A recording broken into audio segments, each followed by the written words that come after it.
Lahore International Airport, Pakistan. The date is May 22, 2020. Pakistan International Airlines Flight 8303 stands poised for departure, a routine domestic journey from Lahore to Karachi. Yet, this was no ordinary time. The world remained in the suffocating grip of the COVID-19 pandemic, an invisible force that had fundamentally reshaped the daily existence of nearly every soul on Earth. In Pakistan, the skies had fallen largely silent, with almost all internal flights grounded since late March in a desperate bid to contain the virus's relentless spread. Only days earlier, on May 16th, had a limited number of scheduled flights tentatively resumed, a fragile return to a semblance of normalcy. In the left seat of the cockpit, commanding the aircraft, sat 58-year-old Captain Sajjad Gul. His career at Pakistan International began in 1996, culminating in his promotion to captain in 2015. However, his professional journey was anything but straightforward, marked by an unsettling anomaly from its very genesis. When he first applied to the airline in 1996, Gul failed the mandatory psychiatric examination, a critical hurdle for all aspiring pilots. The report painted a stark portrait. A man described as domineering, arrogant, and possessing a disturbingly low tolerance for stress. Such an evaluation would typically extinguish any hope of a career in commercial aviation. But Gul was not easily deterred. His resolve to join Pakistan International was absolute. He sought an alternative perspective, consulting 5 additional psychiatrists, 3 from the United Kingdom and 2 from Pakistan. Remarkably, all 5 eventually deemed him fit to serve as a cadet pilot, clearing his path to commence training with the airline. To his right, occupying the co-pilot seat, was 33-year-old First Officer Usama Azam. His experience paled in comparison to the captain's, a mere fraction of Gul's flight hours. Azam had joined the airline in 2010, accumulating 2,300 hours, the vast majority logged on the Airbus A320. The first officer, too, carried a blemish on his record. His promotion to first officer had been delayed in 2016 by the airline itself, only proceeding after he completed a period of remedial training. This flight, then, was entrusted to 2 individuals whose professional histories were, at best, questionable. A captain whose psychological fitness was initially deemed insufficient, and a first officer whose progression required corrective intervention. The vast chasm in their experience and age also created a significant communication dynamic, a subtle yet potent undercurrent that would undoubtedly influence the unfolding events. Adding another layer of profound complexity, the month was Ramadan. Both pilots, being Muslim, were observing the fast. For 8 long hours since sunrise, they had consumed neither food nor water. International aviation regulations explicitly prohibit pilots from flying while fasting, recognizing that depleted blood sugar levels can severely impair cognitive functions and, critically, decision-making abilities. Yet, because this was a domestic flight within Pakistan, these international guidelines were not stringently enforced. A dangerous oversight, allowing a confluence of troubling factors to align, each one silently tightening the knot around the fate of Flight 8303. A new day dawned, bringing with it the hum of engines and the promise of flight. After weeks of being tethered to the ground, a direct consequence of the global pandemic, pilots were finally cleared to take to the skies once more. Both members of the flight crew meticulously prepared their aircraft for departure, a routine steeped in precision and responsibility. A total of 99 souls ascended the boarding ramp, 91 passengers, each with their own destination and dreams, and 8 dedicated crew members, ready to guide them through the vast expanse of air. This particular journey was entrusted to a 16-year-old Airbus A320, a seasoned veteran of the skies. Manufactured and delivered to Pakistan International Airlines in 2004, This aircraft had recently endured a 2-month grounding. It had only returned to active service a mere 7 days prior, a testament to the slow resurgence of air travel. Despite its recent inactivity, the A320 was in impeccable condition. Regular, stringent maintenance checks had been meticulously conducted, confirming its airworthiness. Further bolstering its reliability, just 1 year earlier, the aircraft had been fitted with 2 brand-new CFM56 turbofan engines, ensuring its power plants were in pristine, optimal working order. According to the established crew agreement for this flight, the first officer would assume the role of the flying pilot, directly controlling the aircraft, while the captain would serve as the monitoring pilot, overseeing all systems and procedures. These 2 individuals, their training, their decisions, and their eventual oversights would soon become central to the unfolding events of this seemingly ordinary day. At precisely 1 o'clock in the afternoon, the sleek Airbus A320 taxied into position, aligning itself with the runway. Moments later, the pilots received their much-anticipated clearance for takeoff. With a practiced hand, the first officer advanced the throttles to the takeoff/go-around power setting, known as TOGA. The twin engines roared to life, a symphony of controlled power, propelling the aircraft down the runway. With a smooth, almost imperceptible lift, the A320 gracefully detached from the tarmac of Lahore Airport, its nose lifting skyward, setting a direct course for Karachi. The aircraft ascended to its designated cruising altitude, flight level 340, translating to 34,000 feet, or 10,360 meters above the Earth. The weather, a crucial factor in any flight, was remarkably calm, offering a tranquil canvas of azure. It was, by all accounts, a flawless day for air travel. As the journey progressed, the aircraft found itself approximately 240 kilometers from Karachi's bustling airport. Air traffic control then granted them clearance for their approach, specifying a standard arrival route known as Nawabshah 2 Alpha. To execute this precise maneuver, the crew was required to maintain a heading of 205 degrees from the city of Nawabshah, subsequently initiating a right turn as they approached the region of Hyderabad. Their immediate objective was to cross a critical waypoint, designated as Makli, at an altitude of 8,000 feet or 2,000 f-Saban. At Saban, the procedure mandated the execution of a holding pattern, a circular orbit designed to facilitate a controlled descent from 8,000 feet down to 3,000 feet, or 914 meters. Yet, unbeknownst to the pilots, even as they cruised through the serene skies, the first thread of a looming catastrophe had already begun to unravel. A critical omission had occurred. The crew had entirely skipped the mandatory approach briefing. This foundational step in aviation safety, designed to review all aspects of the upcoming descent and landing, was simply overlooked. The first officer, seemingly without the usual cross-verification, proceeded to activate the Nawabshah 2 Alpha approach scheme within the aircraft's sophisticated flight computer. Amidst casual conversation, discussions unrelated to the critical phase of flight rapidly approaching, a dangerous distraction took hold. The captain, the ultimate authority on the flight deck, failed to verify this pivotal change in the flight plan. This was not merely a minor oversight, it was a profound deviation from standard operating procedures, a crack in the meticulously constructed safety protocols of aviation. At 14:15, the first officer's voice crackled over the radio, a routine request for descent.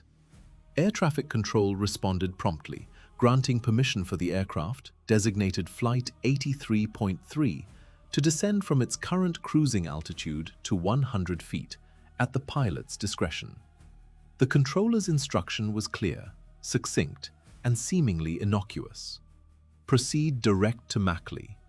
A seemingly straightforward directive, yet one that would prove pivotal, setting the stage for a sequence of events that defied all expectation. With fewer flights in the air due to the ongoing global situation, the air traffic controller issues a revised clearance, a direct routing.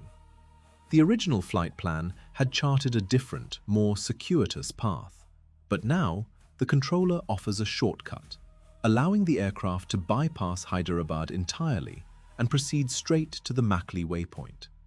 This new, expedited route is designated via Vanchal. Crucially, the crew also receives clearance to descend to flight level 110, an altitude of 10,000 feet or 3,000 meters. The co-pilot dials this new target altitude into the autopilot's flight control unit. Yet, the captain once again omits the vital cross-check. Cross-checks are the bedrock of aviation safety, a critical redundancy designed to catch errors. If one pilot makes a mistake, the other is meant to identify and correct it before it escalates into a catastrophic problem. But this crew, inexplicably, deems such a fundamental procedure unnecessary. This repeated oversight, this casual disregard for established protocols, will inevitably carry a heavy price. The pilots then configure the autopilot for managed descent mode. This sophisticated system is engineered to calculate and execute the optimal descent profile, factoring in remaining distance, current airspeed, and any altitude restrictions at subsequent waypoints. Under normal, correctly configured circumstances, an aircraft in managed descent should descend at a vertical speed of approximately 2,000 feet per minute, or 10 meters per second. However, a subtle yet alarming deviation begins to manifest. This particular aircraft is descending at a significantly slower rate, only 1,000 feet per minute, or 5 meters per second. Such a sluggish descent typically indicates that the flight computer believes the destination airport lies much further away than it actually is. With the destination now less than 200 kilometers distant, the aircraft should have already initiated a standard, steeper descent. A chilling question hangs in the air. Why does the aircraft's sophisticated brain believe it has a greater distance to cover, when in reality the runway is drawing ever closer, less than 200 kilometers away? To unravel this developing anomaly, we must revisit the initial flight plan. Recall the holding pattern at the Soban waypoint, a pre-programmed maneuver designed to facilitate a descent from 8,000 feet down to 3,000 feet. Now, with the controller having issued a direct routing, both the controller and the pilots fully intend for the aircraft to arrive at Makli at 3,000 feet, entirely bypassing that holding pattern. The co-pilot, intending to streamline the route, presses the Direct To button on the flight management system, instructing the aircraft to proceed straight to Makli. But a critical, almost imperceptible error occurs. He fails to delete the now irrelevant holding pattern from the flight computer's memory. Consequently, the aircraft's internal calculations are skewed. It still believes it needs to fly an additional 48 kilometers, the length of the holding pattern, a distance far beyond what the pilots are anticipating. After a period of level flight, the aircraft finally reaches the point where, according to its erroneously calculated trajectory, it should begin its descent. The engine thrust levers move to idle, and the aircraft pitches down, commencing its descent at a rate of 2,400 feet per minute, or 12 meters per second. The Karachi controller then issues another instruction, clearing the flight for a further descent to 5,000 feet, or 1,500 meters. The co-pilot, once more in silence, dials this new altitude into the autopilot. Again, no cross-check. No second set of eyes to scrutinize the setting, to verify the input, to break the silent, escalating chain of errors. This repeated omission, this silent agreement to bypass fundamental safety procedures, is not merely a procedural lapse. It is a profound failure of vigilance, a quiet testament to the dangerous complacency that can infiltrate even the most critical of environments. The aircraft, now descending, carries with it the unseen burden of these accumulated oversights, each one a step further down a path from which return becomes increasingly difficult. The routine transfer of control, a seamless ballet of air traffic management, unfolds countless times each day across the globe. Typically, at this crucial phase of flight, no explicit verbal confirmation is exchanged by the crew. Authority simply shifts, a silent handover from the Karachi Area Control Center to the approach controller. Yet, on this particular flight, a subtle deviation would ripple into a cascade of critical errors. Driven by habit, perhaps, or a misplaced sense of efficiency, the captain reached for the radio, changing the frequency without authorization. It was a premature and unsanctioned move. Worse still, the frequency entered was incorrect. Instead of tuning to 125.5, the crew dialed in 126.5. The consequences were immediate and absolute. The aircraft vanished from the controller's world, enveloped in a chilling radio silence. The airwaves hummed with unanswered calls.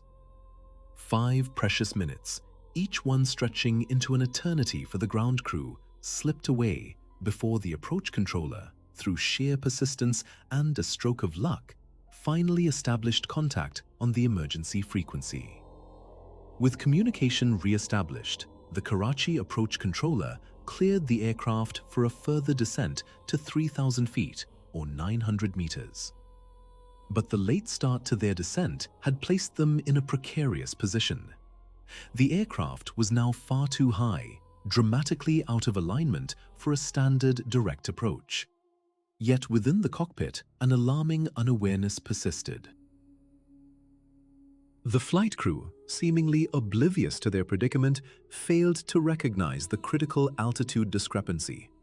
All they needed to do was glance at the primary flight displays to observe the turn indicator for the Sabin holding point, or to simply note the word "hold" illuminated on their onboard flight computer.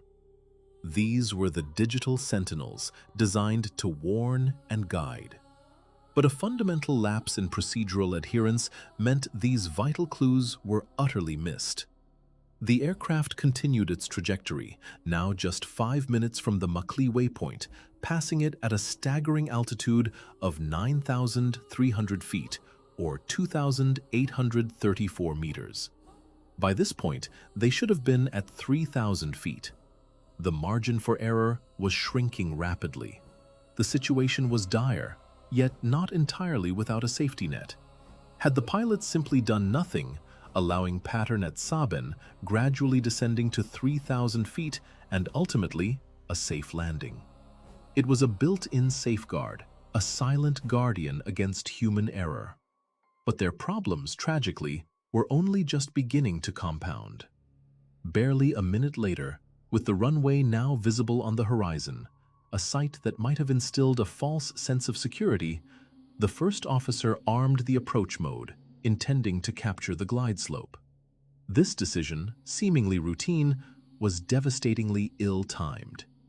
In approach mode, once the glide slope is captured, the flight computer ruthlessly overrides all other programmed navigation, including the crucial holding pattern at Sabin.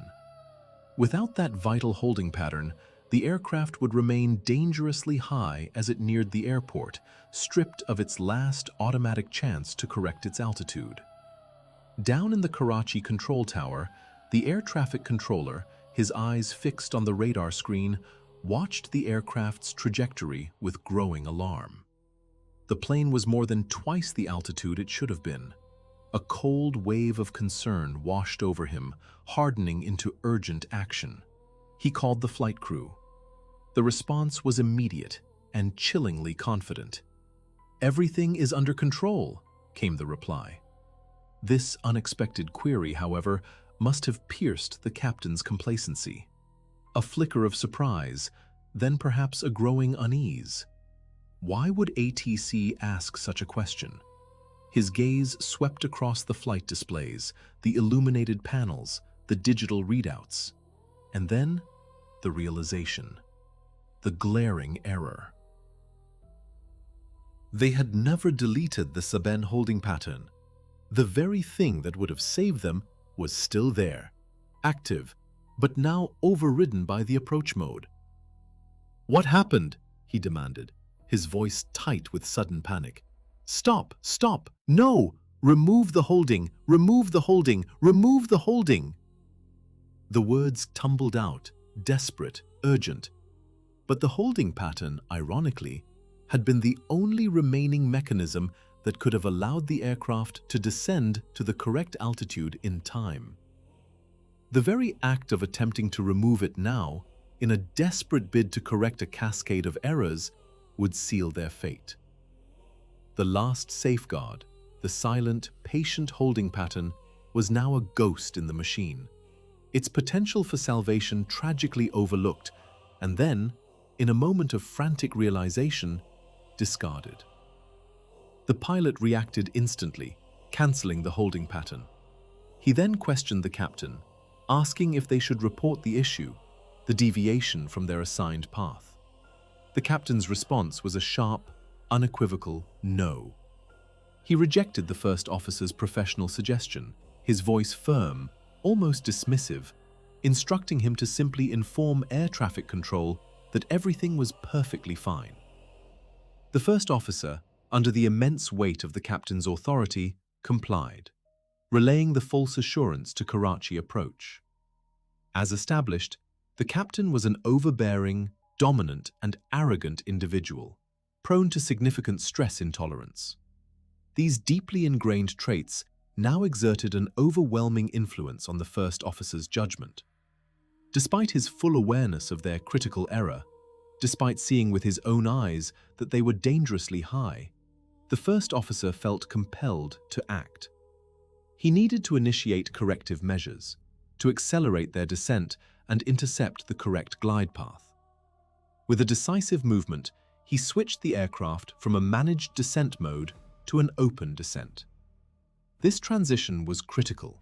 In an open descent, the aircraft abandons its pre-calculated trajectory, instead simply plummeting at a specified vertical speed until it reaches the altitude set in the flight control unit. In this case, a mere 3,000 feet, or 900 meters. To further shed speed and hasten their drop, the first officer deployed the air brakes, or spoilers, dramatically increasing drag. The aircraft now hovered at 9,210 feet, or 2,800 meters, a mere 24 kilometers from the runway threshold. To properly capture the glide slope, they should have been at 4,700 feet, or 1,430 meters. They were nearly twice the required altitude, a chilling realization. Karachi Tower Control, too, now observed their dangerously high position. As the aircraft passed the Soban waypoint, the controller's voice crackled through the radio. He attempted to subtly warn the pilots, hinting that their approach was far from stabilized. Yet, the crew's response was chillingly calm. No problem. A complete, utter lack of situational awareness. Even after the controller repeatedly questioned their trajectory, the crew remained oblivious. Why was the gravity of the situation not apparent to the captain? The subsequent investigation unearthed a truly disturbing pattern. Records of the captain's past flights, meticulously reviewed over the preceding 12 months, revealed a history of reckless disregard. Numerous flights showed him consistently exceeding speed limits, flying above the glide slope, maintaining excessive rates of descent, ignoring GPWS warnings, and stubbornly refusing to go around, instead persisting through multiple unstabilized approaches. This captain, it became horrifyingly clear, held a profound contempt for established rules and safety procedures. His documented past was a grim prelude to the unfolding crisis, a testament to a mindset that prioritized command over safety, leading them inexorably towards a precipice. The aircraft plunged. Not a problem, the captain insisted.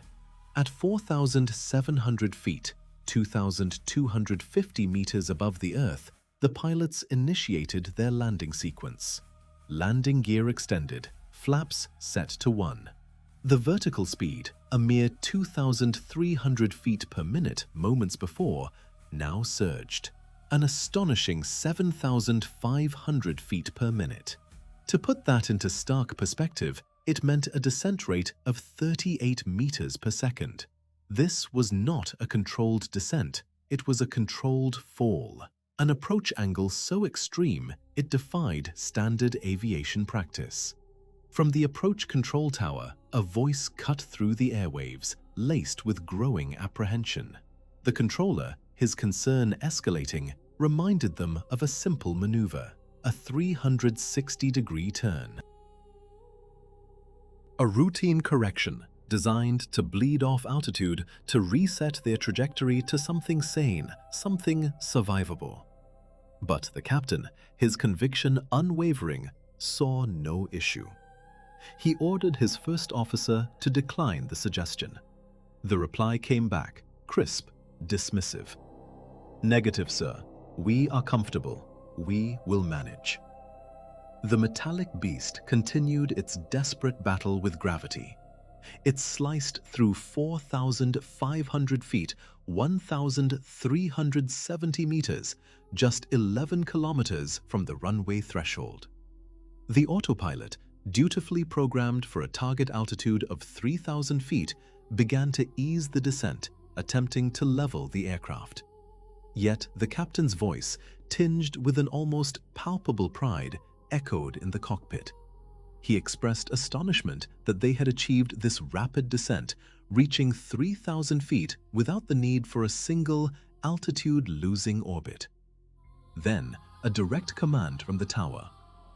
"Pakistan 8303, turn left, heading 180. The crew's response was immediate and deeply unsettling. "Sir, we are comfortable now. We are at 3,500 for 3,000 on the glide slope and from runway 25 left." A chilling claim. They declared themselves on the glide slope for runway 25 left. But a true glide slope demands a precise 3-degree descent path. They were almost double that angle. How could they possibly be on the glide slope? The answer lay not in deception, but in a cruel technical limitation. At that specific altitude, the standard 3-degree glide slope signal collided with a phantom 9-degree signal. The interference created a distorted, deceptive 6-degree glide slope, a ghost in the machine. The aircraft, blindly trusting its instruments, locked on to this false path. It disregarded the autopilot's 3,000-foot altitude setting, and coupled with this erroneous guidance, caused the aircraft's speed to surge relentlessly. Another urgent instruction from approach control. A final, desperate attempt to avert disaster. Any other pilot facing such a stark warning would have instinctively banked left, obeyed the command. But this captain, unwavering in his conviction, simply reiterated, "Sir, we are on the ILS 25 left." He dismissed the controller's plea entirely. The aircraft continued its plunge, its angle of descent now truly catastrophic. The flight computer, striving to maintain the captured phantom glide slope, issued a chilling command: nose down. It pushed the aircraft's nose even further towards the Earth. The pitch angle plummeted to a terrifying 12.5 degrees down. Inside the cockpit, the air itself began to thicken, to hum with the immense forces at play. The steep angle, the accelerating speed, they were pushing the boundaries of what the aircraft and its occupants could endure. A cacophony of alarms rips through the cockpit, an urgent, piercing symphony of distress.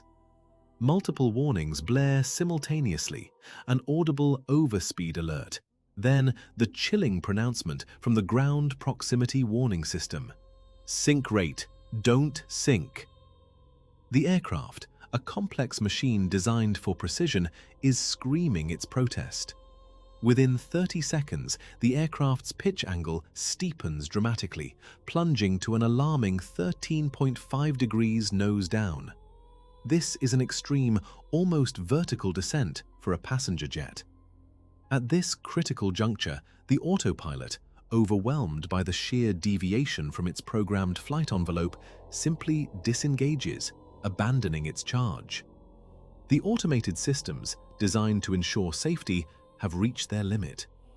The first officer, thrust into immediate action, seizes manual control, his hands gripping the side stick. Yet, a profound, almost deafening silence persists within the cockpit. No urgent call-outs, no shared assessment of the escalating crisis, just the isolated focus of two individuals, each seemingly locked within their own desperate struggle, unable to bridge the widening chasm of communication. Suddenly, a new, more insistent warning erupts from the ground proximity warning system. Pull up! Pull up! This is the ultimate, most terrifying command in the air, a direct instruction to avert imminent impact with the terrain.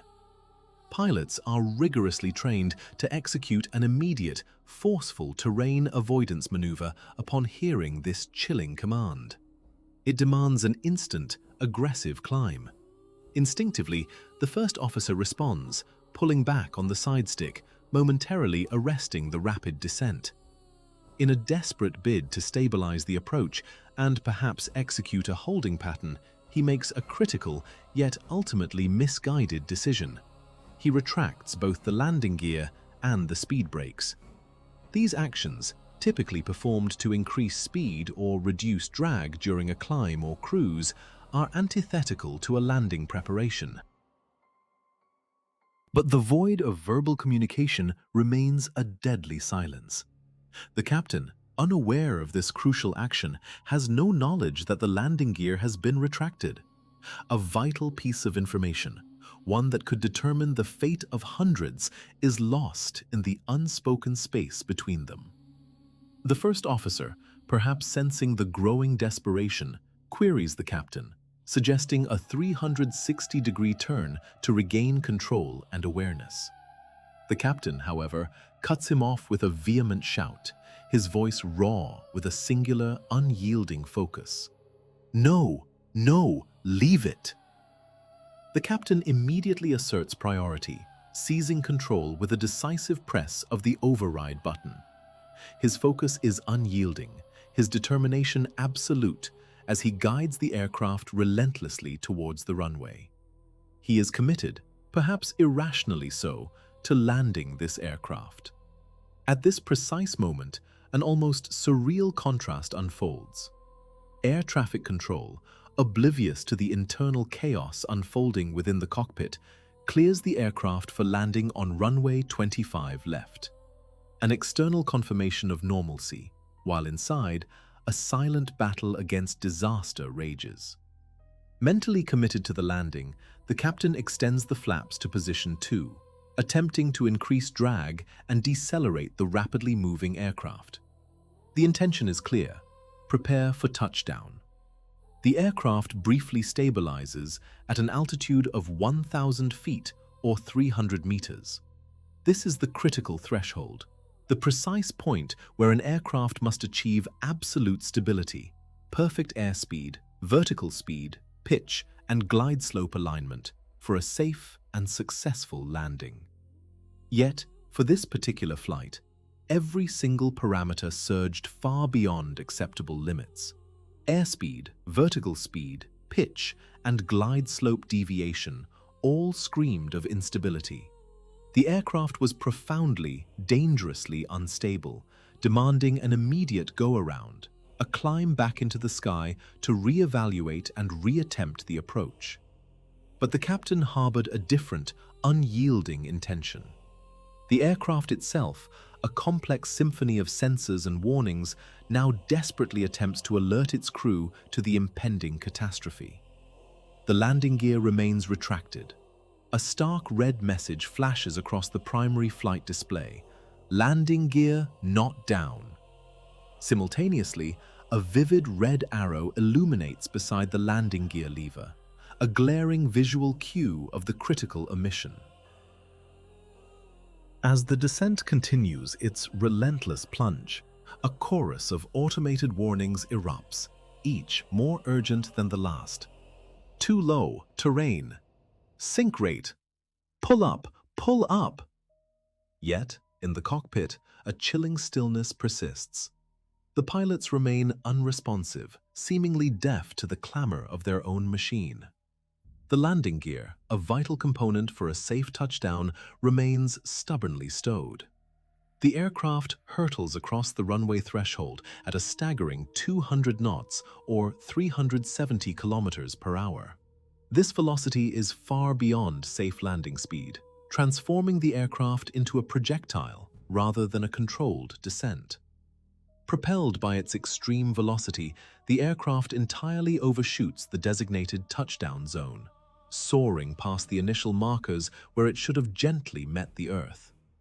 As the aircraft finally levels out just above the tarmac, the captain engages the full reverse thrust. Yet, even armed, reverse thrust activates only upon ground contact, requiring the wheels to be firmly on the runway to trigger the powerful braking mechanism. With the landing gear still retracted, the powerful reverse thrust remains dormant, a critical braking mechanism rendered utterly useless. Hovering precariously above the runway, the engine nacelles, designed to absorb the force of impact, are the only elements poised to meet the unforgiving concrete. The aircraft, now a heavy, uncontrolled mass, plunges towards the ground, its belly exposed, its fate sealed by a series of unspoken decisions and ignored warnings. The final, horrifying impact is now inevitable. The engines, already protesting, slammed into the unforgiving tarmac. A violent shudder ripped through the aircraft's frame, a deep, guttural vibration that resonated through every rivet and beam. The friction of metal against asphalt ignited a searing cascade of sparks, a desperate, fiery signature visible even from the distant, pristine terminal building. On the flight deck, the commander wrestled with the controls, his every instinct screaming to slow the descent, to halt the terrifying slide. He applied maximum braking pressure, a futile gesture against the laws of physics. With no landing gear engaged, the brakes found no purchase, offering no resistance. The aircraft became a tortured beast, bouncing along the runway, a grotesque dance of impact and recoil. 4 times it struck the ground, each belly flop sending a fresh torrent of sparks into the air, each impact a hammer blow against its integrity. The commander, locked in a desperate struggle for control, continued to push the control column forward, attempting to stabilize the aircraft, to prevent it from pitching up into an uncontrolled stall. Beside him, the first officer grappled with a different kind of battle. A profound indecision seized him as the full gravity of their predicament became horrifyingly clear. He hesitantly pulled his own control column back, a tentative 2/3 of its travel. When 2 conflicting control inputs are registered simultaneously, the aircraft's systems average them, effectively neutralizing much of the desired effect. In this critical moment, the conflicting commands from the flight deck conspired to keep the aircraft pressed firmly against the ground. The subtle, yet devastating consequence of these mixed signals was a gradual roll to the right. Engine number 2, already battered, now bore the brunt of this sustained contact. It scraped along the runway for an agonizingly extended period, a continuous shriek of tortured metal, incurring significant, irreparable damage. Then, a new horror unfolded. A fire erupted on engine number 2. Inside the cockpit, a chilling fire warning light flared to life, a stark, undeniable confirmation of their escalating nightmare. Engine number 2, their primary power source on that side, failed completely. All electrical systems, now severed from their failing source, automatically rerouted, shifting their entire load onto the remaining engine. "Go around, sir! Go around, sir!" The first officer's voice, raw with urgency, sliced through the cacophony of alarms. Just 2 seconds later, the commander, with a decisive, almost violent motion, slammed the thrust levers into the takeoff/go-around, or toga, detent.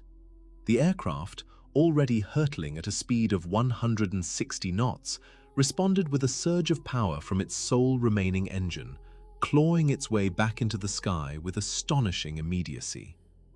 The first engine, now burdened with the immense task of lifting and sustaining the entire aircraft, strained under the colossal demand.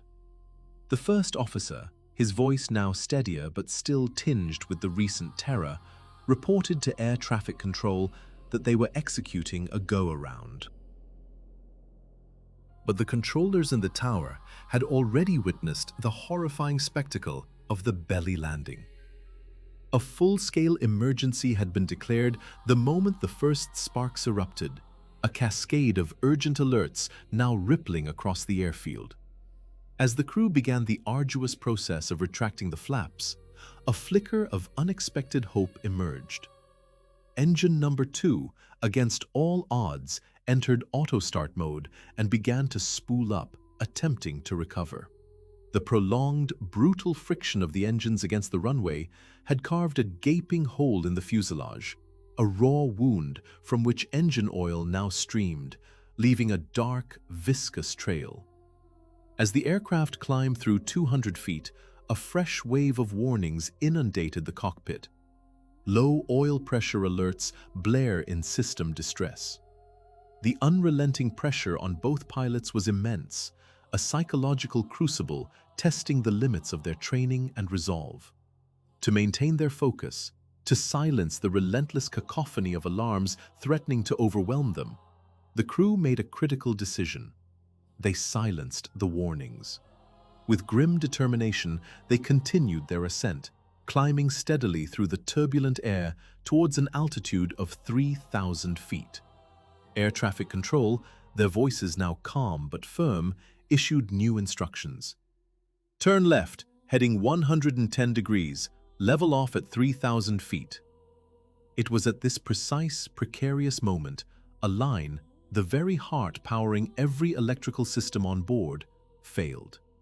The cockpit plunged into a terrifying, sudden silence, broken only by the rush of wind and the pilot's own ragged breaths. The aircraft, now stripped of its last source of power, became a glider, a massive, wounded bird adrift in the vast, indifferent sky. Their only remaining lifeline, the fragile pulse of electrical power, now flowed solely from the auxiliary power unit and an emergency ram air turbine, or RED, a desperate, almost cinematic gamble. Then, a flicker of hope. Engine number 2, a silent behemoth moments before, spluttered back to life, roaring into a fragile, momentary rebirth. A collective breath might have been held, a fleeting sense of reprieve washing over the cockpit. But fate, it seemed, had a cruel twist. The first officer, his mind still haunted by earlier ominous fire warnings for that very engine, reacted instinctively. In a desperate bid to protect what little power they had, he pulled the throttle lever for engine number 2 back to idle. The engine that had just burst into life now choked back to a whisper. The aircraft, a colossal bird of metal, continued its silent, inexorable descent, bleeding altitude and precious airspeed with every passing second. They were now at a perilous 1,900 feet. The captain, his voice laced with a disorienting confusion, turned to his first officer. "Where is the runway?" he asked, the words hanging heavy in the air. The first officer pointed sharply to their left, toward the distant strip of concrete. Air traffic control, witnessing the aircraft's alarming drop, called out, their voices sharp with concern. The crew, clinging to a desperate hope, requested permission to maintain 2,000 feet. Permission was granted, a hollow gesture against the laws of physics. The aircraft continued its downward trajectory. Air traffic control issued another urgent warning. The first officer, his voice now a low, urgent reminder, pressed the captain to maintain a minimum airspeed of 140 knots. Below that critical threshold, the emergency red turbine would cease to function, plunging them into total darkness, stripping away every last shred of electrical power. The captain, his eyes finally falling upon the idle throttle lever for engine number 2, spoke, the realization dawning on him. "You put engine number 2 to idle," he stated, his voice flat with disbelief. "Engine number 1 is dead." The first officer, his voice barely audible, confirmed, "Yes." Almost simultaneously, with a final shuddering cough, engine number 2 also died, succumbing to its prior unseen damage. They were now flying without engines, a colossal glider powered only by the dwindling surge from the emergency turbine. The first officer pleaded with the captain to increase their speed, but the captain, clearly gripped by panic, responded with a raw, desperate cry.